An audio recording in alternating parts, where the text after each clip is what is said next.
Que bom que você está aqui no seu, no meu, no nosso programa Reaprendendo a Viver. Hoje continua com uma cara de muito frio, gente.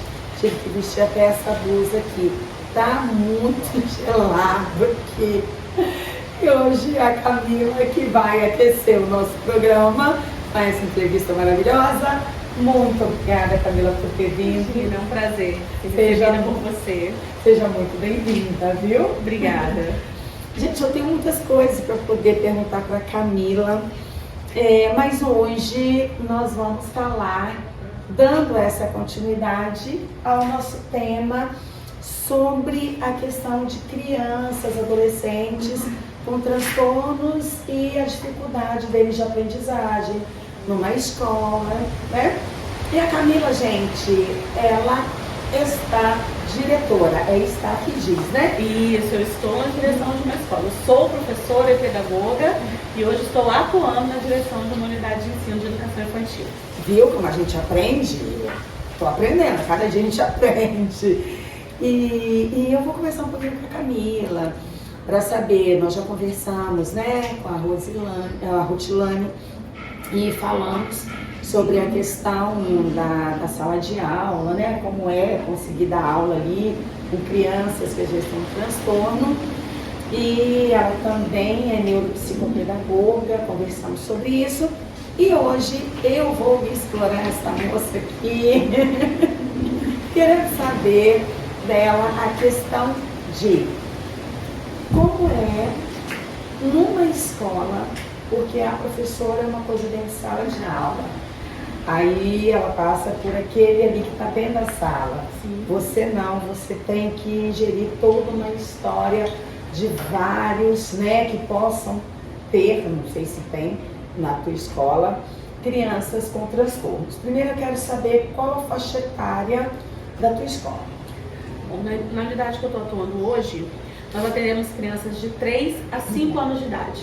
É a fase de educação infantil. Nós temos o infantil 3, que ainda é considerado creche, e temos as turmas de 4 e 5 anos, que já são consideradas a pré-escola também, mas todas elas fazem parte da educação infantil.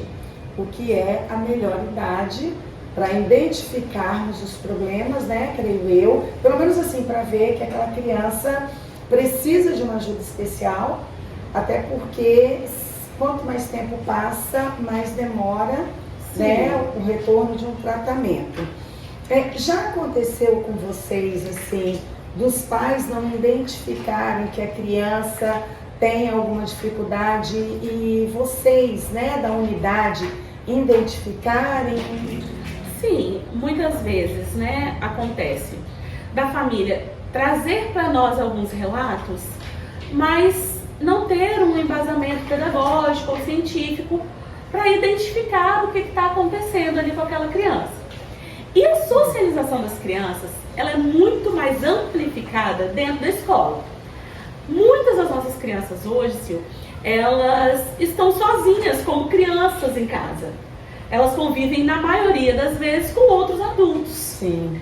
A socialização com outras crianças vem acontecer no ambiente escolar. E aí começam a surgir algumas demandas que podem sim apontar para a necessidade de algum encaminhamento com relação a essas crianças. Nós, profissionais de educação, nós não diagnosticamos. Nós fazemos apontamentos pedagógicos referentes à rotina, ao cotidiano, ao comportamento e pedimos às famílias essa parceria. O primeiro parceiro da escola é a família. E o primeiro parceiro da família, provavelmente, é a escola na maioria das vezes. Então, a família faz essa identificação, muitas vezes, compreendendo alguns comportamentos, trazendo para nós que comportamentos são esses em casa ou em outros ambientes sociais, quando essas crianças estão com a família. E a escola também faz essa identificação. Então, o primeiro contato costuma ser esse. Por mais que as crianças tenham um contato direto, imediato, com os seus pediatras, com os agentes médicos, eles não vão visualizar essas crianças em um ambiente social. Nós conseguimos ver as crianças nesse ambiente social. E aí começamos os nossos processos avaliativos. né? Quando a gente fala de avaliação, a gente não está falando de provas, de testes, mas de identificar, conhecer, analisar para fazer progredir. Então essa é a proposta da escola. Então nessa primeira parceria entre a família e a escola, algum encaminhamento para outros parceiros de uma vida social podem surgir. Quem são esses parceiros? Parceiros da saúde, da área da saúde, da assistência, enfim. Mas sim, né, a escola é um agente muito importante na identificação dessas questões. Essa sua colocação me fez lembrar da entrevista com a Amanda, que foi ao ar, né, sexta-feira. A Amanda, porque assim, se você analisar, há um tempo atrás, bom, antes, igual na época que eu era criança, geralmente as famílias tinham 5, 6 filhos, né? Era bem padrão 5 filhos, igual na minha casa eram 5. Depois passou para 3, hoje passou para 1. É isso aí. E aí faz muito sentido o que você falou. As pessoas com um filho só, ela não tem muito aquela visão para ver como as outras crianças estão se comportando. Fora isso, muitos também imaginam assim, porque filho único eu denguei, né? Eu mimei muito. E a questão da entrevista da Amanda, ela citou justamente isso, porque na época ela só tinha só a filha dela, a Júlia, né? Que tem autismo. E para ela a filha dela era normal. Quando começou a ir para a creche, que ela disse que quando ela ia buscar a filha, que ela olhava, as outras crianças já falavam alguma coisa. E a filha dela não. Chamavam, a filha dela não olhava. Então, ela só foi perceber neste ambiente isso. E aí foi que ela falou, alguma coisa está fora do contexto. E por que a importância da parceria com a escola nesse momento, né? Porque a gente também precisa tomar alguns cuidados e fugir dos comparativos.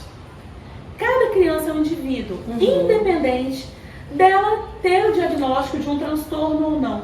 Todo indivíduo é único. Sim. Então, muitas vezes, há necessidade de fugir desse comparativo. A escola consegue fugir desse comparativo, né? Os profissionais da educação têm essa capacitação para ter este olhar, entender, identificar. E, além de tudo, nós passamos, no mínimo, 5 horas diárias, 5 dias na semana com essas crianças. Então os professores conseguem ali, né, com toda a sua habilitação, com a sua capacitação, com o seu preparo, com a sua formação continuada, eles conseguem fazer algumas identificações e ajudar essas famílias, né, colaborar para que as famílias possam fazer os caminhos que sejam necessários com as crianças, sem incidir no erro do comparativo. Porque o primo já faz isso e o fulano não faz. Então, meu filho com certeza tem um transtorno. Não, com certeza não. Vamos avaliar, porque cada indivíduo vai ter o seu tempo de desenvolvimento. Sim. E independe de um diagnóstico. A gente precisa entender que diagnósticos não são rótulos para indivíduos. A gente não vai colocar todos eles dentro de um vidrinho. Então, não faz isso ou faz isso, tem esse diagnóstico. Sim. Na escola a gente consegue, né, dar um start nessas ações e colaborar para outros ambientes sociais onde as crianças vão estar também. E aí a importância, né, dessa audição, dessa parceria, dessa união mesmo entre a família e a escola. Para quê? A escola não pode atuar em determinados campos. Em alguns campos, quem vai buscar, entender, é a família. Então, a gente vai dar alguns direcionamentos e ser um parceiro. Mas a família precisa seguir, né? A família mesmo é que é o suporte inicial dessa criança. E aí, quando vocês começam a perceber que aquela criança possivelmente, né, precisa de um cuidado especial, pelo menos passar no neuropediatra, vocês chamam os pais e conversam sobre isso? O diálogo é o único caminho. Eu ia dizer que é o caminho principal, mas não é. O diálogo é o único caminho. né? Nós precisamos conversar com as famílias. E quando a gente traz a família para esse diálogo, para essa conversa, o propósito é sempre um só: o desenvolvimento e o bem-estar da criança. Essa criança, muitas vezes, já aconteceu da gente perceber que a criança, ela mesma estava esgotada com o próprio comportamento. Ela se esgota, ela se cansa, às vezes ela se entristece. Então, o diálogo é o único caminho que a gente tem para, de fato, conseguir fazer com que essas crianças possam progredir em seu desenvolvimento. A partir do momento que a escola identifica que precisa de uma parceria ampliada com as famílias, nós vamos chamar essa família para dentro da escola. E estar dentro da escola deve ser para a família um acolhimento. Essa é a nossa intenção. Acolher, explicar, conhecer, né? Parte das nossas perguntas. Como é que geralmente a gente começa? Diz para nós como é que essa criança se comporta com você em casa. Ele tem outras crianças que estão junto? Então a gente vai trocando essas informações com as famílias. A partir deste diálogo, nós vamos tentar compreender. Muitas vezes nós identificamos questões que eram passageiras. A criança estava desenvolvendo um determinado comportamento por causa de uma circunstância específica na casa dela, ou uma circunstância específica até mesmo na escola, e a gente consegue trocar e aquele desenvolvimento acontecer. Mas muitas vezes acontece de fato da gente chegar num ponto onde nós vamos dizer: olha, agora nós precisamos de um outro profissional para nos ajudar. Nós não temos profissionais da área de saúde aqui. Então nós orientamos, né, nós solicitamos muitas vezes que a família procure um outro profissional. E aí, a partir disso, nós fazemos o nosso papel. Nós começamos com um relatório. Nós vamos fazer um relatório onde nós vamos dizer quais são os comportamentos daquela criança, o que é que está nos provocando uma atenção maior com relação àquela criança. Nós vamos registrar esse diálogo com a família, a nossa troca com a família, e pedir que isso seja encaminhado para um profissional médico. Geralmente a gente não diz que médico a família vai procurar, né? Nós orientamos, na verdade, a princípio, o pediatra, né? Porque é o primeiro profissional infantil com quem a gente pode trocar.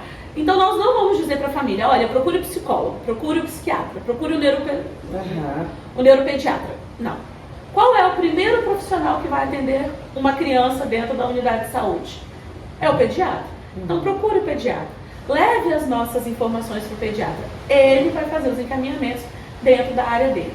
Se todo mundo atuar para acolher e para de fato pensando no desenvolvimento das crianças, se cada um fizer o seu papel, as crianças seguem uma vida muito ativa, né? Elas vão ter uma rotina muito melhor e vão ter muito mais condições de ser felizes. Sim, com certeza. É a questão da parceria mesmo, né? Isso aí. Você citou aí, né, uma coisa muito importante, que estamos falando em específico, né, dos transtornos, mas tem que tomar muito cuidado, porque nem tudo é um transtorno. Sim. Às vezes a criança, ela está sendo maltratada em casa, ela está sofrendo um tipo de abuso ou alguma coisa, ou às vezes está até sem conseguir se alimentar direito em casa, apesar de que as escolas, né, hoje tem alimentação, mas às vezes a criança veio numa segunda-feira e final de semana ela não teve, né? Então tem alguns fatores. E é interessante vocês, né, estarem atentos a tudo isso. Mas eu vou aproveitar esse gancho para entrar numa outra particularidade tua, que aí é tua, que é a questão de você ter, né, adotado há pouco tempo bebê lindo o nosso lindão lá, o Rafael. Você adotou uma criança já com 8 anos, né? As pessoas geralmente querem um bebê para moldá-lo de acordo, né, com a sua forma de ser, sem Desculpa a risada. sem ter. Doce ilusão.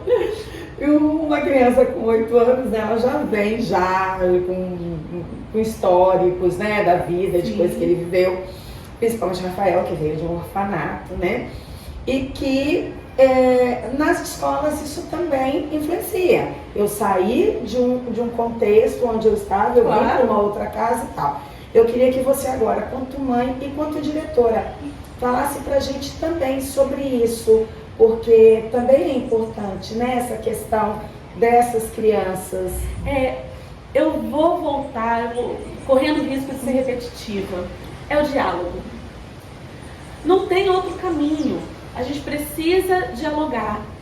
E aí eu saindo da cadeira da diretora, virando essa mesa e sentando na cadeira da mãe, é só com o diálogo, né? A escola tem que estabelecer diálogos com a família, mas a família também precisa estabelecer diálogos com a escola. Muitas vezes a escola já está preparada ou conhecer algumas questões referentes às crianças, já vai promover um novo olhar, uma nova postura e um direcionamento específico que a criança precise.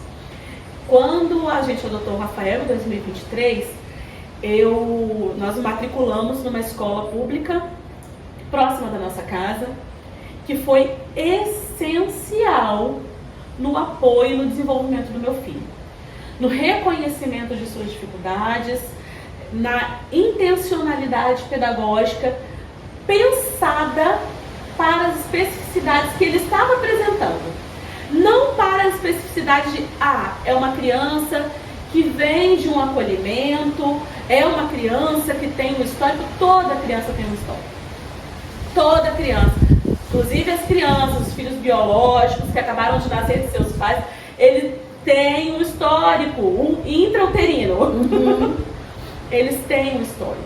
Toda criança tem a própria personalidade. Toda criança vai desenvolver os seus afetos e os seus modos. Claro, direcionados pela família, existem outras possibilidades, né? Então, o Rafael, a educação do Rafael foi pensada para ele naquele momento, né? Então, toda a equipe pedagógica, a professora, coordenadora, pedagoga, todos eles nos acolheram, nos abraçaram de uma forma muito interessante, muito específica, né? Pensando nas necessidades que o meu filho apresentaria, a ponto de falar assim, olha, a gente observa as questões do Rafael, mas a gente percebe que a gente fez um plano e ele também não está cumprindo esse plano, porque a gente se preparou para 10 e ele está apresentando 5 aqui, né, das questões que a gente poderia achar que eram problemáticas. Mas ele foi abraçado, ele foi acolhido, mas nós levamos a demanda para a escola não adivinha questões. Então, se existe alguma coisa, a família também pode trazer. A escola está de portas abertas para o diálogo. Transformar a escola num ambiente inclusivo, nós não estamos tratando somente das crianças com transtorno. Quando nós falamos de leis de inclusão, políticas públicas, sim, elas são para as crianças que têm algum diagnóstico, que apresentam algum transtorno e que vão ser acolhidas dentro desse ambiente, não perdendo de vista que ela tem um diagnóstico, mas que é um indivíduo específico como todo outro cidadão, dotado de direitos, dotado de deveres e com as possibilidades de desenvolvimento infinitas. Então, quando nós tratamos de políticas públicas, nós estamos tratando de questões referentes às crianças com transtornos e diagnóstico. Porém, atender e transformar a escola numa escola inclusiva de fato passa por todos os indivíduos, por todas as suas necessidades. Adaptações só no currículo? Claro que não, adaptações nos modos de ver a vida, de ver a família, de ver as necessidades que existem para que cada um se desenvolva. O meu filho teve todas essas possibilidades, hoje ele está numa outra unidade de ensino também, que é uma unidade de ensino parceira, e que nós vamos buscando cada vez mais essas parcerias, mas nós somos presentes.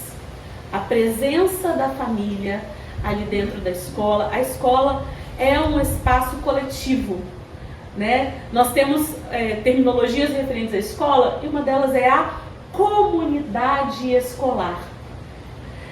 Viver em comunidade em função da escola. Por quais agentes é formada a escola?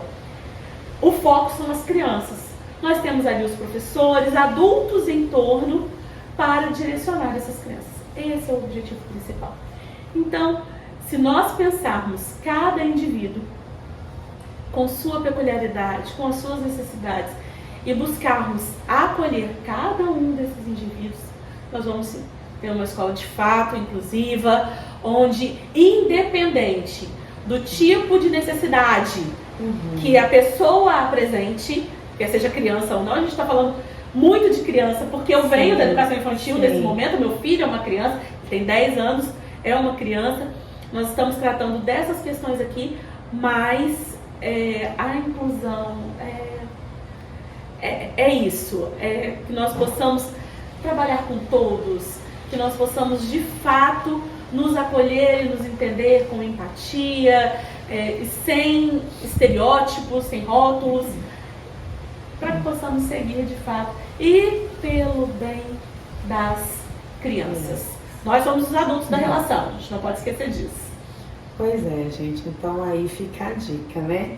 De vocês não saírem aí, eu tô com raiva daquela escola, aquela professora, vamos conversar. Vai lá conversar, porque realmente eu não digo nem onde é que está a verdade, qual a interpretação, né? Qual a leitura que cada um faz do que aconteceu. Eu estive no colégio de um paciente meu de 7 anos, eles é que solicitaram o atendimento, né? Uma criança que é muito competitiva, mas competitiva de uma forma que estava prejudicando, né? Porque ele não aceitava perder de forma nenhuma. E aí eles chamaram, então a mãe, né, procurou ajuda, veio até mim, eu estou atendendo a criança. Depois teve uma reunião, aí eles fizeram mais algumas observações para os pais. E aí eu mesmo falei, eu quero ir lá na escola, eu quero conversar, conhecer a pedagoga, a professora. A rotina. E foi muito bom, porque me trouxeram coisas assim, que era uma visão que eu ainda não tinha, como algumas pontuações que eu fiz, que foi bom que eles passaram a olhá-lo também por um outro lado. Então, todos os profissionais, como você falou, todos os profissionais envolvidos, todos nós cuidamos daquela criança, daquele adolescente, então a gente tem que estar junto, né? Sim. Eu tenho uma paciente que foi aluna, ela é paciente, e ela trabalha também como psicanalista até em Cariacica. E ela está com 2 casos de adolescentes lá, e um deles é uma questão assim, que ele até foi expulso da escola dele, por uma coisa lá que ele fez, só que a mãe está apavorada, porque em casa ele sempre muito comportado, né? E lá na escola ele teve essa demanda. E aí hoje ela falando e tal, e eu falei, você não está pensando lá na escola? Ela, poxa, eu pensei, eu falei, vai ouvir a versão deles, vai ouvir se sempre ele foi assim. Ela falou, eu tenho essa curiosidade de saber em que parte aí do caminho, porque a mãe está assustada porque ele é muito obediente em casa, né? E na escola, o pessoal, ele chegou a levar uma expulsão, então é algo muito sério. Então, o profissional precisa ir até lá para saber o que está acontecendo, onde se perdeu aí essa coisa que não está alinhada. Isso que você está me trazendo, eu acho muito interessante, porque olha a importância de dizer o que muitas vezes parece óbvio. Parece óbvio a necessidade de dialogar, de sentar, de conversar. Peraí, não, vamos entender. Senta aqui, vamos começar relatando os fatos. O que foi que aconteceu? Aconteceu isso. Como está acontecendo em casa? Assim. Esse indivíduo, que é essa criança, né, esse adolescente, ele também pode vir para esse diálogo. Sim. Com esses adultos. Vamos sentar, vamos conversar. Você consegue compreender as demandas? parece tão óbvio, né? Não, peraí, a criança tem um comportamento em casa e outro comportamento na escola. Qual é o papel? Vamos dialogar, vamos conversar. A escola e a família precisam conversar. Mas não é tão óbvio assim. A escola está de portas abertas. É uma instituição que recebe, é uma instituição que acolhe e que também precisa ser acolhida pelas famílias e suas demandas. Então, essa caminhada em parceria vai fazer toda a diferença. É o caminho. É o único. Pois é, gente, e é isso que eu queria assim, mostrar para vocês, né? Essa semana aí, que foi a semana trazendo profissionais, né, para cuidar dessas crianças. E aqui nós encerramos hoje com a Camila, que é mãe, é diretora de escola, pedagoga e professora, para falar um pouquinho como é o funcionamento, né, de uma escola e as demandas. E Camila, para a gente encerrar, eu quero te pedir para que você deixe um recadinho aí para os pais mesmo nessa questão, porque muitas vezes os pais eles têm já um pré-conceito aos professores e aos diretores, né? O filho às vezes chega em casa, fala da versão dele e os pais não procuram saber o que é. Que você possa fazer um convite desse aí para os pais ali na escola, não sei. Fale aí, você com os pais. Olha, primeiramente eu queria agradecer por estar aqui, por esse diálogo tão gostoso, tão saudável e tão necessário.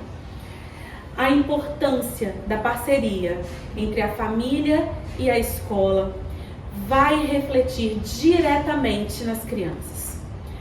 A família está presente na vida dessa criança, inclusive dentro da escola, conversando, entendendo, sabendo o que está acontecendo no cotidiano, conhecendo o cotidiano da escola. A escola tem uma rotina linda, agitadíssima e linda.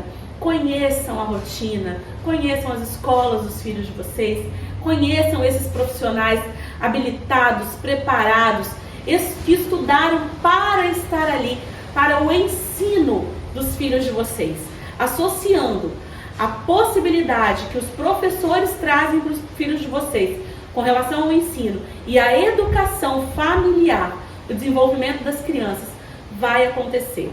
Participem da vida escolar dos filhos de vocês. As escolas com certeza estão de portas abertas para receber. Ai, muito obrigada, Camila. Eu que agradeço você ter aceitado vir. E esse realmente bate-papo muito agradável e ao mesmo tempo esclarecedor. Bom, fico feliz. E a vocês, gente, muito obrigada por mais uma vez estarem conosco aqui neste que é seu, é meu, é o nosso programa Reaprendendo a Viver. Beijos no coração, fiquem com Deus e até o próximo.